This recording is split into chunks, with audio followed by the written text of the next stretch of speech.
Нарынай районуна караштуу Хутурак Тала. 28 факты бар экен. 28.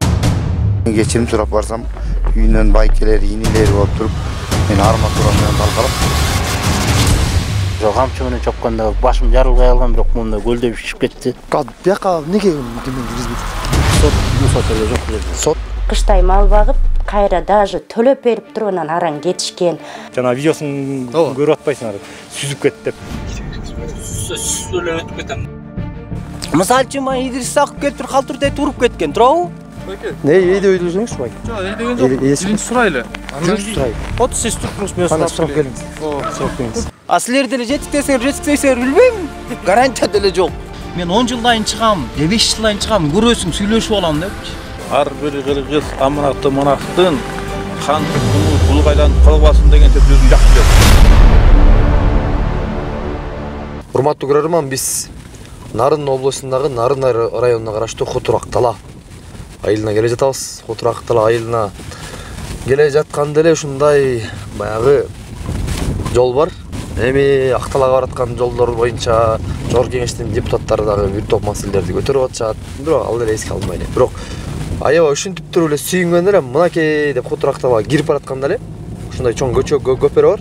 Көпөрөгө киргенде эле мынакей бул жакта асфальт болгон турбайбы, сон болгон турбайбы, арасы элге жеткиликтүү экенде деп сүйүнүп, арасы ушундан ары мына менен зымыраган бойдон кетет экенмин деп ойлоп, ана мына деп сүйүнгүчө эле 200 метрлик асфальт бүтүп калат. Мына күп деп туруп эле жаман жол болсо керек көрүнүштөр.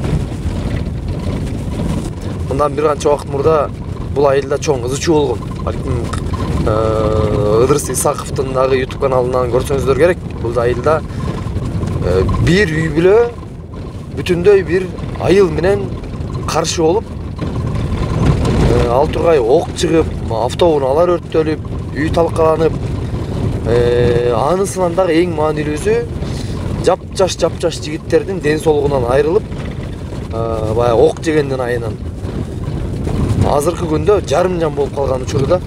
Анан бүгүнкү күнгө чейин сот процесстери улам созулуп дагы эле болууда.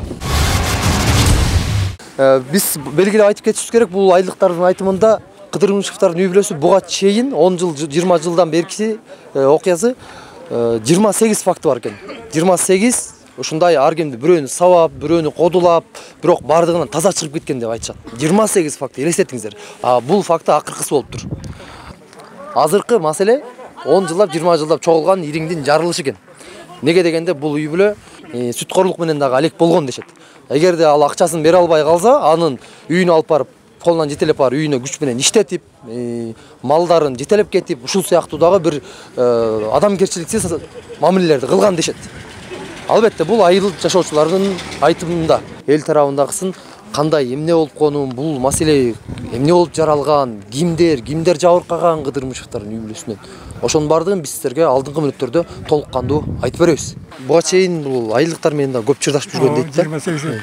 Анан 28 эпизод деген бар дейт да. Айылдыктар менен чырдашкан. Бирок анын баарынан кургак чыккан дейт да. Кургак чыккан, эки баланы кестирди ийген. Токмоктоп сабап туруп кайра өстөрүн кестирген да. Урматтуу көрүүчүлөр, менин жанымда турган Айтбек байке, ушул Хутур Актала тургуну болуп эсептелинет. Мындан 2009 жыл дедиңиз, 2009 жылы ушул Кыдырмышевдардын үй бүлөсү менен бир пикир келишпестиги болуп, бирок өзү таяк жеп, андан дагы укук органдарынан дагы жообун алып калган экен да. Негизи башынан окуя кандай болду эле, эмне болду эле айтып бериңиз. Баштан булар жерине эле ушундай көздөр тийишет. Аш көтөргөн кишини эле баса калып сабашат. Сиздин окуяңыз кандай болду кыскача? Менин окуям буларга тийишкенден коркобуз биз айыл. Коркчубуз. Бирөөнү эй десең эле баарлап талап кетишчи. Үй бүлөсү менен. Үй бүлөсү менен. Анан бирөөсү мага тийишип экөө суруша кеттик. Анан анысы больницага жатам, эмне үйдөн кечирим сура дегенден үйүнөн кечирим сурап баргам. Кечирип кой деп. Кечирим сурап барсам, үйүнөн байкелер, инилер болуп туруп, мен арматура менен талкалап башымды. Сабап кетишкен. Кайра мен үстүмөн арыз жазышып, робудан суралдык, ошо акчанын күчү менен эле кутулуп кетишти булар. Кайра. Сиз эмне болуп кутулдуңуз эми? Мен ошол булар бир-бирине групповой болуп калды да буларчы. Групповой болгондон анан коркуп, булардын андан менде мурундагы сот иши бар болчу, бүтелек болчу булардын. Ошондон коркушуп анан сотко берип, антинтип атанан тиги баласы көбүс эле уруштук болуп, элдешип бүтүрдүк ошо. Баягы бири-бирибизге тосмо арыз берип берген экенсиздер. Бирок таяк жептирсиз. Кайра соттон сотко сүйрөлөдү. Ошо бакынын көп эле запкысын көрүп калдык. Мисалы башы көз жарылбаса да мына 98-жылы бул жерден жана Майту Медер деген эки куйругу деп койчубуз, өзүнүн классташтары. Талаадан келаткан ат менен. Анан көрдүм да эле мындай уже сездим да. Болбой эле чакырды мына уйтурба бул жерден эле кармап эле. Жана Медер деген аттан эми шылтоос аттан түшүп салам бербейсиң дейт да. Анан жана Медер дегени колуман кармап турду, тиги баксы 3-4 жол жоңго чапты. Ыйлап сыктап кеттим. Медер байке жанагы. Ошо жылы эле кайра Айтбек деген теңтүш баламдын туулган күнү болуп, буякта жүрсөк эмгек талалык, эми ал бала каза болуп калды. Ошого айтынан чыкпайсың деп, баженден да бул камчы менен момдайынан чапкан. Кандайча? Тиги бала менен мушташпайсың деп. Дарагы кичинекей кезде чыгасың деп мушташып койсоңдойбу? Анан жок десем. Дегенде кичинекей булай болбу? Биз ошондо 10 класс болчубуз. Анан жок десем эле сен ошо мен уят кыласың деген темада кылып эле ошо камчы менен чопканда башым жарылбай калган, бирок момунда көлдөп шишип кетти. Ошону мен бир 10-15 күндөй жүрүп эле анан жакшы болуп кеттим. Андан кийин да иши көчөдөн ушундай кооруктарын көп эле көрдүм да. Ар бир кыргыз аманакты манактын хан тукуму кулга айланып калбасын деген сөздү өзүң жакшы билесиң. Айткансың мен передемеден. Бул балдар ошон үчүн барды да. Балдардын бары ошон үчүн барды. Мен аны азыр тозу болчумун андачы. Баягы кайнайт да, иштери кайнайт. Анан элдин баарын сабап атса, ошон үчүн барды бул балдардын барысы, муун барды. Анан аткылап атат да. Бул жанагы жерден чыккан чыр деген чынбы? Жалдын жерден эмес. Бул негизи көп кишинин сабабы экен да. Мурунтан бери. Анан мунун балдардын баары барат да. Сен ушунча сабай бересиң депчи. Анан аткылаган анан. Унаткан. А жанагы проценткеде акча берип, төлөй албай калгандар да мындай иштетип төлөй калып, мен бир эки баланы даана билем. Бирөөсүн уюн жетире алган. Анын азыр айылычы, бакын айылычы. Бакын атын уккан сайын каргайм деп атпайбы. Мына бул эле молоюп бакычы. Анан берки менин классташым бакы, Абдыбектинчи. Анын дагы бирдеме сет. Ултек кайкат улан. Кайкат улан. Мына улан бергачы. Берге. Мына бооракеле классташы өзүнүн бакынынчы. Мына буга бүткө тыйын берип туруп күнү болсо, вообще эле эме кылып жүргөн. Процентке алчымын, кайра берчимин. Бирок убагында бир күн калганда уже дыкылдата башташты да. Бир күн. Жумуштарын кылчыбыз, төлөй албай калган. Кылчымын. Төлөй албай калганча жумуштарын. Кайра койлайтыбыз. Төлөй албай калган. Бул акчаны берип кой, жумушун жазат. Майда чүйдө жумушта жазатчы, анан малына эсачымын анда-санда барып. Анын акчасын алчу эмесмин, ошондой болуп. Чегериш. Түшүнүктүү. Плантон санат. Ошо балдардын баары ошон үчүн барды да. Көп кишинин сабабы деп буларчы. Анын жалгыз сабабайт да. Жалгыз сабабайт. Инилери менен эми тияка жалгыз кирбей экинчисин сүйдөй кирди. Экинчиси жакшы боло болчу, бирокчу. Мен сиңдим менен күйөө балам ошо Кыдырмышевдардын үйүнө Тегеректеги сарайына күзүндө малчы болуп келишкен, уйларын багыпчы. Анан кыштай ошо сарайында малын багышты. Сиңдилеримди такыр карашкан жок. Көңдү алып барып беришкен жок. Тегеректен мүшөктөп ташып эптеп кыштан чыгышты. Анан уйларын багып, жазында ошо жылы кар аябай жааганда, анан уйлары көтөрүм болуп, ошо уйлары өлгөндө сиңдилериме төлөтүп алышканда, ошо уйлары өлгөндө тие эме Кыдырмашевдин балдары жанында болушкан, көргөн ошо уйдун өлүп атканычы. Бирок болбой эле аларды коркутуп, кыштай иштеген айлыгын бермек турмак, кайра аларга бир торпак алып кел деп төлөтүп алышкан. Ал күйөө балам менен сиңдимде мал жок болчу.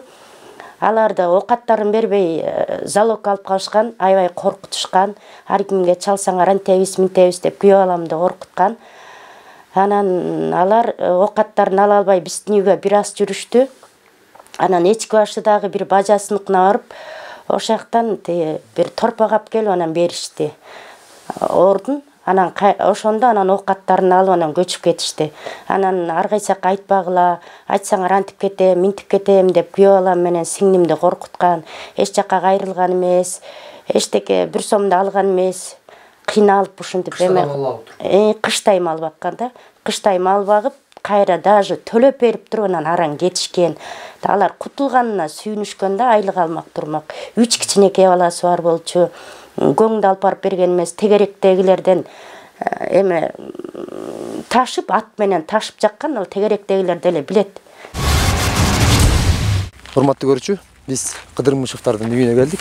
Бул жакка соттон, прокуратурадан, анан дагы облустук милициядан адамдар келген. Келип бул жакта азыр окуя кандай болгон, эмне болгон, баягы очный ставка деп эмеспи.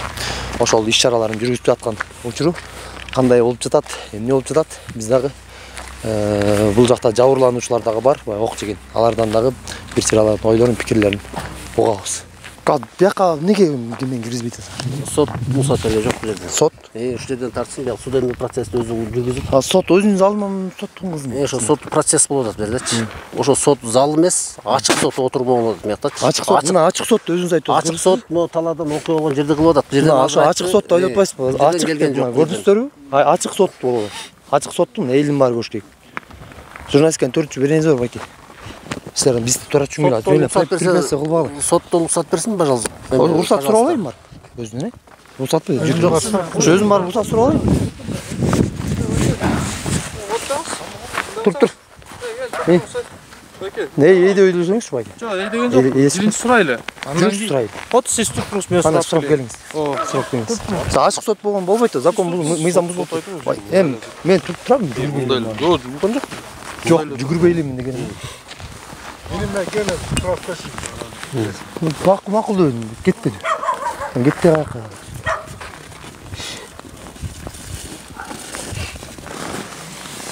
Урматтуу көрүүчүлөр, өзүңөр көрүп атасыңар, мына бул жак өзү деле өз оозунан айтты, ачык сот болот депчи. Ачык сот болбой элекен да. Көрдүңөрбү? Мына ачык сот болбой элекен. Анан сот эми залынан соттун кызы болмок да. Анан бул жакта элдин маселеси болсо, элдин көйгөйү болуп атса, эл менен бири бирөөнүн карама-каршылыгы болуп атса, мынакей бизди азыр киргизбей атат. Эгерде тергөө амалдары болсо, маселе жок, биз аралашпайбыз аякачы. Тергөө амалдарына киргизе да албайбыз. А бул жерде соттук ачык процесс болуп атат деген сөз болуп атпайбы? Чынбы? Туура эле айтып атамбы? Айтсаңыз. Жана ок чыгарган жигиттерди, Кыдырмышевдардын үй бүлөсүндөгү жигиттерди алып кетип баратышат. Азыр кандай болгон, жеринен эмне болгонун айтып беришет. Сиздер сотко ишенбечилик көрсөткөн кагазыңыздарды бердиңиздерби же азыркы күндө азыр элдер ошол жерден айтып атасыздарбы? Эми ишенбейбиз, бир тараптуу болуп калды, себептен журналистти киргизбей койду тиякта расследованияга мынакей камера менен. Андан тышкары кайра элди киргизбей койсо, эмне үчүн отцепление болуп, эмне үчүн бир жактуу болду деп ойлойсуздар өзүңүздөрдүн? Менин оюмда ошо эл азыр мына эл көп чогулду да. Анан тиги жерден биз турганда эле бир милициясы рация менен айтты, элдер кетти деди. Элдер бияка жөнөгөндө эле ушул жерден келип отцепление кылып калышты да милицияларчы. Анан элден кооптонушту окшойт да, бир ызы-чуу чыгып кетишпесин деп. Менин оюм ошондой да, негизи элди ушул жерден отцепление кылып эле тургула, биз өзүбүздүн процессибизди бүтүрүп алып эле тезирээк кетели деп. Ошо. Азыр сиздер айтып атпайсыздарбы? Мисалы биздин 18 балага да иш козгоп атат деп, же ал балдарга эмне деген статья коюп атат? Же тигил кишиге оор залакка келбесе, үй талкаланып, өрттөнүп жок болуп кетпесе, эмне деген статья коюлуп атат? Ошол жөнүндө бир маалымат бере аласызбы? Менин угушумда 280 статья деп коет экен, хулиганство депчи. Анан ошол балдар барганда тиги жерден сабырдан чыгып кетишкенби, балдардан бир 2-3 анан терезеси талкаланып тур мындан. Анан ошо ата-энеси тиякта балдар келип ызы-чуу болуп атат деген ата-энеси барганда таш ыргытып балдар эметкенде атасына ушу таш тийиптир да. Анан ал киши карандай калып деле жалаганды жаап атат ошо.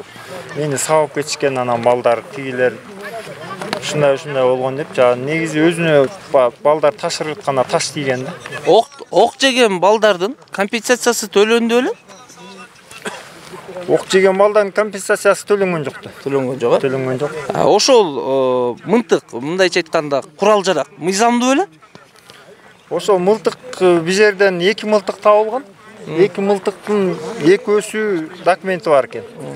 Андан кийин аларды милициялар алып кеткенде балдар биз жерде милицияларда калган, милициялар менен чогуу балдар ошол жакта обыск кылганда баягы ичин короону эметкенде дагы бир көңдүн арасынан оролгон мылтык таап чыгышкан да. Ал мыйзамсыз. Ал мыйзамсыз.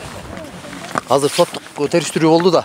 Анан ал жакта кандай суроолор берди, эмне болду, кыскача айтып өтсөңөрчү. Соттук териштирүүдө бизди киргизбей койду, өзүңөр көрдүңөр, э? Жабыр таткандардын кайсыл жерден ок жегендерин эле көрсөтүп бердик. Тушунан кайсыл тучтан тийди, ошол атылып аткан убакта тоскоолдуктар жок беле деген сыяктуу баягы тияка отурумда кандай башаламан түшүнбөгөн жерлер болсо ошону бияктан көзүнчө көрсөтүп бердик да. Азыр кыскача эле болду ошо. Бүгүнкү күндө абалыңар кандай? Сизге мисалы кайсыга тийди эле ок? Ошол күндөгү окуя жөнүндө айтсаңыз. Бутумма тийген ок. Азыр ошол кожалары утапкан сыяктуу сезбей атат. Айылдан эл чогулуп бардыңар. Анан неден башталды? Барганда ошол баргандагы максатыбыз эле ушул эл катары жашайлы. Ошо баргандан кийин эле мындай мынтык ат башталды беле кандай? Барганда эле ошол тыкылдап чыкырдыңар. Чыккан жок. Жагандай. Тыкылдатып чыкырганда эле ошол чыкпастан ок атпай элгечи. Эчтеке сөз болгон жок, сүйлөшкөн жоксуң. Үйдөн чыкпай туруп эле. Ок атуу болду. Балдар ары кача баштады, бери кача баштады. Анан аңгы жактан инелери келди, тияктан бияктан мылтык алып куралап. Элди аткылашты. Натыйжада 5-6 жаратар болду. Сиздин кайсы жагыңыз? Мага 6 тийген 6 бутура. 6 бутура. Эки алынды 4 алын элек. Дагы эле? Жок. Алын элек. Эмнеге? Ала албайт экен эч ким. Бишкекке баш керек экен алыш үчүн. Дарылануңуз өзүңүздөн болду же? Дарылануум болду элек, эми жүрөм ошентип койгон. Ошол бой. Мен деле ошо 2 бутка жегем. Ошон. Башка. Сиздикичи? Эки кокон маяка неметкен анан. Өпкөгө. Сиздердин азыр мисалы больницага барып атасыңар, неме анализ тапшыруу, аркы берки каражаттардын баары кимден? Өзүбүздөн болот, мал сал сатабыз. Анын болот, эл жардам берип атат. Ошентип атат, эми Бишкекке барганга каражат жок эле жатабыз. Булар эми баягы ок болор болуптур, жардам берели андай мындай деп эчтеке айтышкан жокпу? Эми жардам берели деп айткан жокпуз, эми жиберип атабыз. Элдешүүгө чакырып көрүнөрбү? Элдешүүгө шарттарын түзүп бердик да, жыйналыш болуп атат. Түлөө кылып атабыз. Эч кандай бир мындай элге кайрылуу болбой, кайра элди мындай каргап шилешип, ушундай тескери мамилелерди кылып атышат да элгечи. Ошол түшүнүктүү. Кыскасы элдешкенге мүмкүн болбой атыптыр да. Алар алып тиги тараптан. Өздөрү чыгынбай атат да, мындай. Дана берилип. Ал окуяга барган эмес. Барган эмесмин. Анан соттон жапак дегенди айтып атат. Бул каку келип алып, мени сабап дейт. Өлтүрө сабаган окшойт, мен өлүп кетсе болмок экен эне. Анан бакыттын жанагы эмесин талкалап турмун, душтарын. Сиз? Мен. Ал кезде негизи үйдө болдуз. Ал кезде үйдө. Душуну карасаң сен деле көрсөң керек. Тиякта мен боюм болбосо каяктан жетем? Калтап көтөрсөң да жетпейсиң анын. Мынтык менен аткылбаса каяктан душ талкалайсың? Мынтык менен аткылбаса мен душуңду талкалайын, каку талкалап тур. Андан кийин сен атамды өйттү алып туруп, как попал койгулап атса, кубалап барып койгулап атса. Ушул жакшы айтып коесузчу, мо көпчүлүк элге мынтип айтып атат да, ал жактачы. Мо атканда дейт, мынтык менен атканда терезеден биз коргонгонбуз деп. Коргонгонуңду көргөн жокмун, коргонбой эле кууп барып атат го. Атты деп атат. Мен элдин, мисалы үчүнчү азыр мен 80 баланын баарын чогулта албайм. Мен кийин 1-2 күн, 3 күндөн кийин уктум да. Кууп барып бутумдун түбүнөн өттү, муунум кетип калды дейт. Тияк барып айтпайсың сенчи? Ой, эне сурайын, проблема эмне кереги бар дейт. Ал значит бакыттан токмок жеген эме. Суу, бул сууну смело сугарчы. Очередге жерлер көппү? Жерлери жок деле, моякта айылда үлүш жери бар атасын. 10 гектар жер бар дочку. Алтайтыки тоодо. Аны деген мыйзамсыз эле тосуп алган 10 гектар эмес, 15 гектар. Ошо 15 гектар жөнүндө айтып коесузчу, ошо элдин наразычылыгы да бар экен. Наразычылыгы бар да, ал деген малдын жайыт жер. Жайыт жер, мондай лентала эрме чөл. Уйын тана жайыт жер. Жайыт жерде эле тосуп алышкан. Тосуп алып туруп эле, андан кийин эле келип туруп эле бамбитет эле. Анан эл ошону Адил байке келип туруп, сен эмне тосуп аласың деп койсо, мына муну түгүндө өлтүрүп койсо болот. Кимди? Түгүндө Адил дегенди. Мурчам аке? Жок, Муруттун бер жагында. Бул эми экисинде, биринде жыйналыш болгон. Мындай туруп жерди, короче, сиз тосуп алган үчүн наразычылык билдирдиңиз белеңиз? Бул деген биринде буякта айыл өкмөтүндө жыйналыш болгон да. Ошол боюнча мен эле айткан эмесмин, элдин баары эле бар болчу ал жердечи. 5-6 бала айтканбыз бул жерден. Ошол боюнча анан 2 күнү баратып анан кийин эмне айтасың деп мага менден эметип баштады да баягысын карматчы. Ана эмне айттың эле ушундай анан сый эмес белек анан тиги бу деп айтпаганда эмне мен ошону билбейм калам деп мен айттым. Айтсам эле анан ал жерден теңелген жокмун. Экөөбүз баягы бүтпөй кыжыңдашып кеттик анан кетип калдым. Анан кетип калып эле анан ар жактан эметсем эле уже даярданып инилерин чакырып эле эметип койтур. Анан келип анан экөөбүз ошол жерден уруша кеттик. Анан келип эле баягы чөйлөр талады. Сизди сабадыбы? О, мен эки илиси баласы бала акырасы менен бүт эле. Чогуу групповой сабады. Групповой сабады. Групповой сабадына сиз үстүнөн арыз жаздыңызбы? Арыз жаздым, экисинде больницага жаттым. Мен арызым да каралган жок. 7-сине чейин жаттык, анан 7-си арыз мен 9-унда түшүнүп бердим ошол. Эме боюнча. Бул жакта менде мындай таң калыштуу ой болуп атат да, сиздерде деле болуп атабы? Бул жакты сабап атса, бул жактын неге сабалгандан групповой иш козголгон жок? Жок, иш козголгон жок. Тигил барып больницага көрүнүптүр, менден биринчи экспертизаны чыгарып алыптыр уже. Экөөбүздүктен повлекши чыкты. Азыр эми мындай сотко барды, азыр экөөбүздүктен эле бизде токмок жеген жанагы мен деле срок алгаттам, тиги деле срок алат да, эми условно берет болуш керек да. Ошол эле эме да. Мурун деле ушинтип келген да. Байкелер сабап ушинтип эле келген эме. Ошондой эле болуп калды. Арысы сабай чыгып калды. Жанагы сиздин иниңизди чөй өрттөдү деп дагы айтып атышпайбы? Анан уже интернетте дагы бир видео тасма бар экен.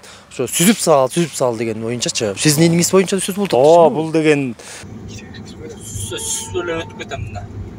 Не кыларын билбей калышты дейм. Баягы мага арыз жазган, мен арыз жаздым. Арыз жазгандан кийин баягы эме болуп калды да. Мага кайра абай арыз керек болуп, тигилер кайра менден алыш керек да арыздычы. Анан не кыларын билбей өзлөрү чөйүн өзлөрү өрттөптүр. Суу эметип жем 300 боо мындай өрттөсө күйүп эле кетет да. Дүрт эле. Дүрт эле анан күнү ысык. Күнү ысык болчу да. Жайында да, июнда. 6-июнбу ушундай да. Анан баары өчүрүп калышат анычы. Анан эле баягы мен инимин көрүп эле телефон чалган. Мен чөйүм өрттөп кетти, тиги бу деп огурушан эртеси күнү чыгып алып өзүнчө эле булугер. Иниңиздин чалганычынбы? Билбейм анысын. Тагын билбейм. Анан кийин эле чыгып алып анан тиги инимди издептир баратып, жана видеосун көрүп атпайсыңар. Сүзүп кетти деп. Сөзлөр өтүп кетем мына. Булар уже эмени башташкан да. Сиздин иниңиз. Анан ал чыкпай калыптыр ошол күнү. Анан бурулуп алып, анан биз арыз жазганы баратсак жолдон тосушуп анан менин атамды айтыпчы. Ушинтип атат да булар. Артист да булар, мындайча айткандачы. Бүт эле. Жанагы ошо балдар менен кошо дагы бир тууган кайниси дагы барган деген сөздү уктум да. Бир тууган кайниси. Айтпай болачы. Бир тууган кайниси дагы барган экен дейт бала. Мына. Мен классташым. Чогуу барган. Алайбек дөгөсүн. Алда барган, эми жестеме деп бардыбы билбейм, ишылса барып, ошо ызы чууда болушуптур. Чогуу эле ызы чуу болуп. Анан азыр эми тияка бар, тиякасы эжеси тиякта жашап атса, ал кантип мондай келин көрсөтмө бере албайт болуш керек дейм да мен. Бирок барганысында тура кайниси. Барганда чындыгы. Даже кайниси каршы барган, э? Ошондо каршы барыппайбы? Каршы барган да. Каршы болбосо үйдөн чыгып эле жөнүп басып барып кетербейт да, туурабы? Анан жанагы үйдөн терезеден эле атып коргондук, эшикти да талкалаган аракет кылышты, ана мына деген да сөздөр болуп атпайбы? Анан бирок эл тарапта жок, андай эмес. Бул дарбазасынан чыгып, берки талааны айландырып, ар кайсы жерде терптер атып. Ооба, туура.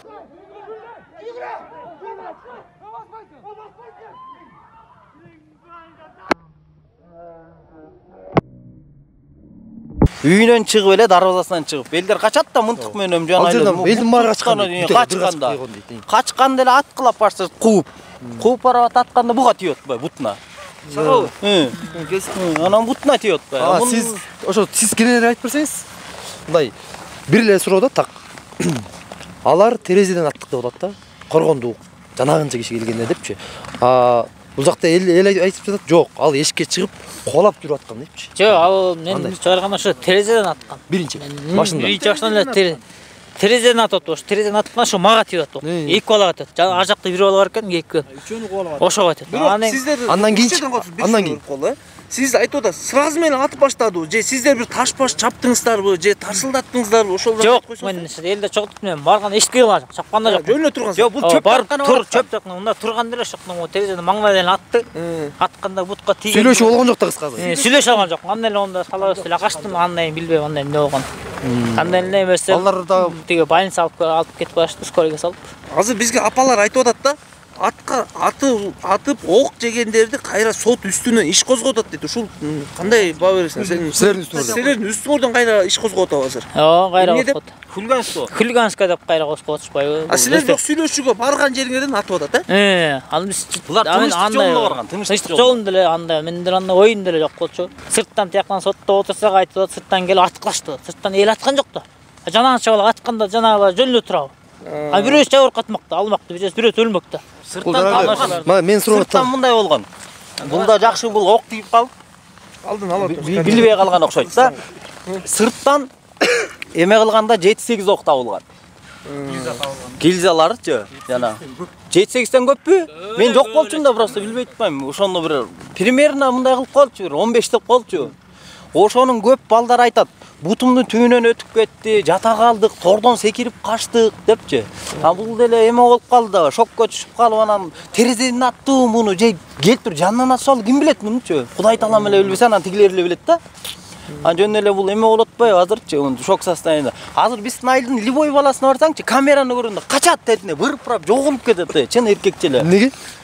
Эмнеге болмок эле? Жабактыгынан коркконунбу, же мындайга түшүп көрбөгөнбү, ким билет эми. Мисалы үчүн Идрис Сакып келип туруп калтыр тетип уруп кеткен, туурабы?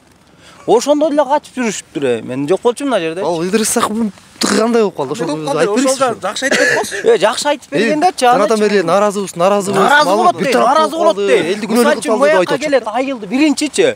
Мен силердин айыл үчүн келдим, туда-суда, тияк маяк деп сүйлөйт. Деп туруп анан буяка келет, элдер ача. Анан тигилерге барат. Тиги маймылдардын дегени артисттик жайын карматат. Мисалы үчүн кино актерлор деле укмуш аткарып атпайбы? Андан жакшы аткарышты да. Калчылдайт бирөөсү титирейт, анан отура калат, анан бууруйт элдин деле, туурабы? Мисалы үчүн Садыр Нурожоевич деле көрсө таң калат болуш керек, тетиги байкушту эмне кылып атат, эми эл хутур дегенди түстөтүп салсак бу депчи. Туурабы? Же Тажикстандын чек-арасына ушуларды айылды алып барсак болмок экен депчи. Антпейт бай, тиги жактан эме болот бай, тигилер дегени элди кордоп бүтти. Мисалы үчүнчү мен тууганым эле. Анан тигилер артисттигин көрсөттү анан улантасыз. Көргөздү. Анан ошо жерде чагылдырып сиздерди чагылдырбай койдубу? Бизди чагылдырды, бирок аз жерден мындай мынчалык эле го. Тигилердики мынчалык болсо, мынчалык эле болуп калды го. Силердин үнүңөр толук жетпей атпыр? Толук жетпейт. Жеткен жокпу? Ыйласаң да жетчидей эмес. Силер деле жетик десеңер билбейм. Гарантия деле жок. Мен ыйлагы келет, ыйлагы.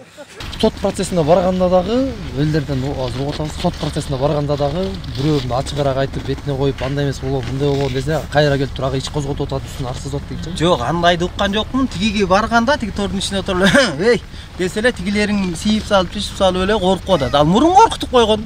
Илгери коркутуп жүргөн. Тигини барса эле муундары кетип калат. Бияктан коркпогон, мурун токмок жебеген эмелер эле мондай деп эле сүйлөгөнү болсо 10-15 бала.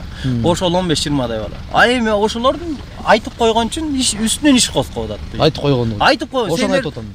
Коркутуп, мурун коркутпай алган айылдан. Анан тияктан эми коркутуп анан иш козгоп атпайт. Тияктын ичине отуруп алып дагы ошону көргөндө, Бакытты көргөндө, акатасынбы, кимсин көргөндө деңиз, жүрөктөрү түшүп айта албайт атат. Так маалымат бере албайт атат. Аткан акатасы деп айтып бере албайт атпайбы? Так мындай. Корккондон. Алар азыр психологический атака кылып атат. Тилер мен 10 жылдан чыгам, 5 жылдан чыгам, көрөсүң сүйлөшүп алам депчи. Анын үстүнө бул айылда эле өмүр бою кесилип көрбөгөндөн кийин соттун астында сүрдүү болот экен. Ошентип эле анан жооп бере албай эле алардын да кыргызча бирдеме анан эмне деген сөздөр бар экен айлана. Бирдеме деген сөздөр бар турат. Ошолорду айтат экен, тигилерге так, монтип, ушинтип элесе ооба деп туруп сөйт. Биздин балдарга келгенде эле сот деп суроо берип коет экен, "Ия" десең, "Мен сага ойнчукмун" деген. Сатып алганды, значит, туурабы? 10 жылдан чыгып малы көп сүйлөшөбүз деп. Сегизинчи октябрда атайын түлөө чакырдык, эме түлөө кылалды. 2 ай бою малчылар келди муну. Анан эле булар дагы бир малын таап, уйларын Аксай дегенден айдап келебиз болуп калды да. Анан эле кой күтөлү. Буларга да сөз жетсин деп эле ынтымак түлөөсүн чакырабыз. Анан кийин балким ошондо келип калабы, элден эме кечирим сурайбы деп улуу агасы бар тиякта. Улуу агасы да келип калабы деп аларга да неметип элдин баарына чөлкөм боюнча боз үйлөрдү тиктирип, 10 боз үй тиктирип, 10 чөлкөм бар. Анан ынтымак түлөөсүн кылалы деп акимди чакырып, эменин казысын чакырып областтын. Дагы бир топ сакалдуу кыйын кишилерди чакырып, өсүштөн дагы сыртта жүргөн сакалдууларды чакырып анан кийин түлөө эме бердик. Ошо ынтымак түлөөсүн бердик. Анан эми ошо ынтымак сүйлөшүүнө келсе, ошол жерге келип калса эле кечирим сураса деп шарт кылып анан кийин кечирели деп атабыз да, уюбуздачы, келбей койду. Андан мурун дагы бир шарт эме кылганбыз, булар аткандан кийин жетисин деп атат, анан 20 чейин такыр кечирим сурабай койду. Жарадарга да барбай койду, немеге да барбай койду. Эмне кылабыз деп булар туугандар менен аракеттенип, бул башка айылдагы туугандарын алып келип кечирим суратабыз, эме чогуу сурайлы анмын дегенде алар да келе албай уюштура албай койгондон кой деп анан эмне кылабыз? Мен эми бул ушу ишти алып бар деп айыл шайлыган да атайын. Мен эми ынтымакка чакырайын, айыл жакшы болсун, келечеги эме болсун, бул күндөрдө өтөт деген менен анан эми айылдагы ошо намаз окуган келиндер, эме балдар менен сүйлөшүп алгандан кийин 14 күндөн кийин 21-инде анан атайын кечирим сурасын деп буларды чакыртып, анан кийин помдун начальнигин сен тарт баарын башынан аягын булардын кечиримин кийин сотко неметели кечирим сурады кылалы деп анан кийин ошол жерден ар бир эме кыймылдын баарын тартып атат тигибатыр. Помдун начальниги жаш жигит экен. Анан кийин тигилер келип кечирим сурап элдин баары менен айтышып эметип каргап аягында кетип баратканда айылды бүт бойдон баарыңарды эметебиз деп кетишти. Каныңарды ичебиз айылды деп айылды каргаган боюнча кетишти. Кечирим сурап элечи. Ушундай нерселер болуп атат эмчи. Анан эми баягы дагы эле болсо ушу иш басылып калар, бир сөзгө келер, бир эме жакшыраак кыймыл болор деген эле элдин үмүтү дагы үзүлдү. Таң каласың да, эл деген баягы үмүт түшпөйт экен да. Айыл ичинде тынчтык, айылга тынчтык керек да, элге. Адамга тынчтык керек. Бүт дүйнө жүзүнө тынчтык керек да. Анан урушу кенеде айылга ушунчалык суу салган, булеси туура деле болбой калды. Эми муну акыйкаттап өкмөт аны акыйкаттыгын жасаса, өкмөт тетиги чоң элдерге билгизбей атат булар. Биринчи болсо аяк эсактар басмак. Анан эми ушул туура эмес да, мына кайра элге келип алып могу жапак деген эме, балдарын бүт кылыптыр. Балдарым момундай жаңылыштык кылыптыр. Айланып садаган кетейиндер. Ушул жерде агарып көрдүм, ушул жерде жашадым эле. Ушул жердин суусун ичтим эле. Ушул жердин эл менен эл болуп, журт менен журт болуп, ушул жерде туулуп өскөн бала. Анан ушинтип эле, анан ушундай болуп калыптыр деп кечирим суроонун ордуна кайра тескерисинче бул эме кылып атат, нападение кылып атат элге. Анан эл дагы элчилик кылып атат. Элчилик кылып, эл жакшынакай эл элек, журт элек деген маани менен азыр тынчтырып атат. Же болбосо муну жоготуп койго болот да, туурабы? Жапак аял экөө тең балдарын туура эмес тарбиялап, экөө тең аялды тынчын алып, бусуп жаман кылды. Балдары тарбия көрбөй, балдарына мынтыга сатып берип, мынтык колдонушуп, жап-жашынакай дендери жакшы жүргөн балдарды мынтык менен атып, инвалид кылып салды 4-5 баланы. Ынтымакка чакырып келгиниң деп эмесе келбей, жолобой коюшпадыбы. Экинчи тарапка келдик. Чындыгы бар да. Эмне болуп экен? Тийиштүү суроолорду берели. Иши барбы? Экинчи тараптын кыдырмыштардын үй бүлөсүндө өзүнүн чындыгын чалдыруу максатында байланышкан уста учурдагы жагдайга байланыштуу маалымат бере албасын айтып баш тартышты. Бирок өзүлөрүнүн дагы айта турган сөзүн чалдырып берүүбүздү редакциядан суранды. Алдыңкы чыгарылыштарда сөзсүз тыйындын экинчи бетин ачыктап берүүгө аракет кылабыз.